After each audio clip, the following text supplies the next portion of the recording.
Do I need a facelift? I am only 30 years old, but I feel my mouth area is causing me to look a lot older than I actually am. I do not like these deep marionette lines. I've been told I am too young for a facelift, so what should I do? I'd prefer a more permanent solution, other than fillers. I appear to have lines next to my marionette lines on my philtrum. They appear as lumps, but I've had this since I was young. Thank you for your question. You're 30 years old and you submitted 2 photos, and you are concerned that the area around your mouth makes you look older and that you want a more permanent solution other than fillers. You also go on to describe how there are lines next to the philtrum that are present and you've always had them, and you're frustrated by the marionette lines. So I can certainly give you my perspective. I'm a board-certified cosmetic surgeon and a fellowship-trained oculofacial plastic and reconstructive surgeon. I've been practicing in Manhattan and Long Island for over 20 years, and facial aging issues is something that I specialize in. I do a lot of facelifts and eyelid surgery, and we also do a lot of non-surgical interventions, including the use of injectables. So certainly your situation is more of a situation of heredity than it is aging. And when you're talking about a question of permanence or permanent solution, it's very important to understand that there are certain procedures that can have long-term benefit, but there are rarely a procedure that I can really say is good for a lifetime or a permanent solution. And why is that? Because as you get older, you do lose volume in the areas of the face, including the bone, muscle, and fat and soft tissue, and then there'll be sagging. So your face doesn't stop at age 30. It continues to change depending on genetics, depending on environmental factors and stressors and physical issues. So I think that one of the things that would be an opportunity for you is to consider where is there an anatomic loss, relative loss of volume, such as the marionette line, that you can improve.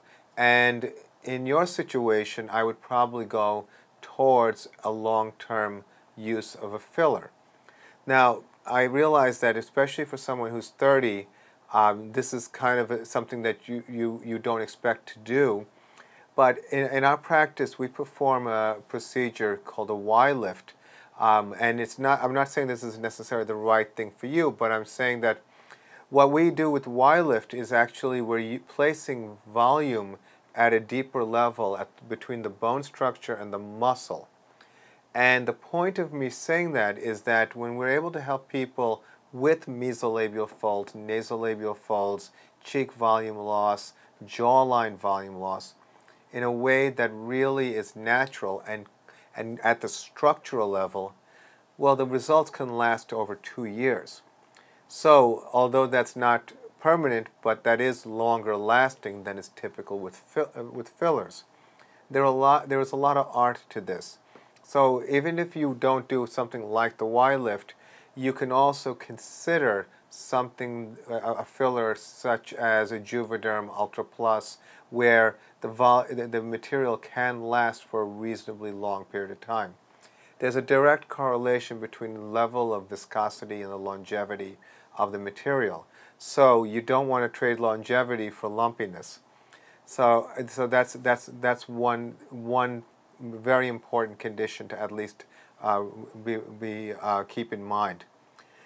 So in tackling your issues, especially when you talk about the lines around the mouth that have always been the result of just natural genetic or hereditary pattern, you want to maybe ask yourself, how aggressive do you really want to be to now try to make these lines significantly improved? There are a lot of people who have a similar situation as yourself, and when they come to my office, I basically am I try to explain how there is the investment in time and effort and the results, and you always have to get the best value for that time and effort and get results that you'll be satisfied with. I think that most likely, from my perspective, focusing in the marionette line area and the area around the mouth, you'll probably do better than focusing on the lines that are next to the philtrum. You know, one of the things I always teach my patients, and it's kind of hard to really grasp sometimes because we are how we all are. Basically, when we see something that we don't like, we look at it, and then we magnify it. And we think that everybody who meets us is looking directly in that area. And that's not usually the case. Reality is when people meet us, they're looking at the big picture. And so you may want to try to think about that in terms of a strategy.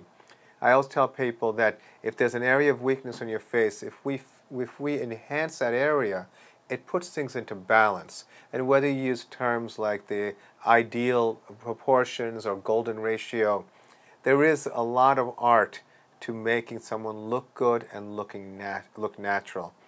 So I think you should meet with some qualified, experienced doctors who perform facial rejuvenation procedures. I would say I would want you to really feel comfortable with the doctor you choose, feel like you're going to be able to have a long-term relationship with the doctor, and that you can trust the doctor. Once you find someone you like, maybe you can take small steps along the way to figure out what is a good and reasonable expectation or result that you would be satisfied with and that would be worth the investment in time and resources. So I hope that was helpful. I wish you the best of luck. Thank you for your question.